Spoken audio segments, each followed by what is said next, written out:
বোঝা যায় তার চোখ দুটি অস্বাভাবিক সাদা, যেন দুটি মার্বেলের গোলক।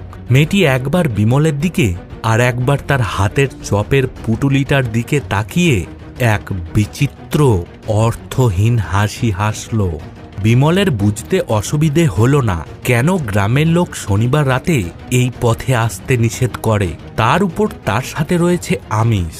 মেয়েটি ধীরে ধীরে তার দিকেই এগিয়ে আসতে শুরু করল।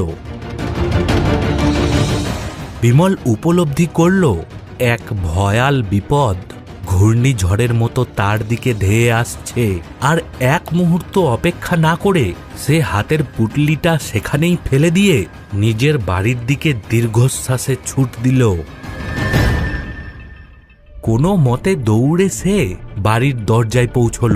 বিমল দরজায় ধাক্কা দিতেই, গিন্নি গিন্নি তাড়াতাড়ি দরজা খোলো গিন্নি। দু একবার ডাকার পরেই বিমলের স্ত্রী পূর্ণিমা দরজা খুলে স্বামীকে অমন হাঁপাতে দেখে উদ্বিগ্ন হয়ে ওঠে।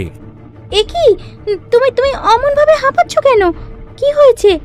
বিমল কোনো কথা না বলে ঘরের ভেতর ঢুকে পড়ল। ঘরে ঢোকার মুহূর্তেও সে একবার বাইরের জমাট বাঁধা অন্ধকারের দিকে তাকিয়ে বোঝার চেষ্টা করল সেই অশরীরীর ছায়া তার পিছু নিয়েছে কিনা। না, আসেনি, বড় বাচ্চা বেঁচে গেছি। এই কথা বলেই সে কাঠের দরজাটা সশব্দে বন্ধ করে দিল। কিন্তু বিমলের চোখ এড়িয়ে গেল অদূরের এক বিশাল গাছের নিচে দাঁড়িয়ে সেই মেয়েটি তখনও তাদের বাড়ির দিকেই তাকিয়ে আছে।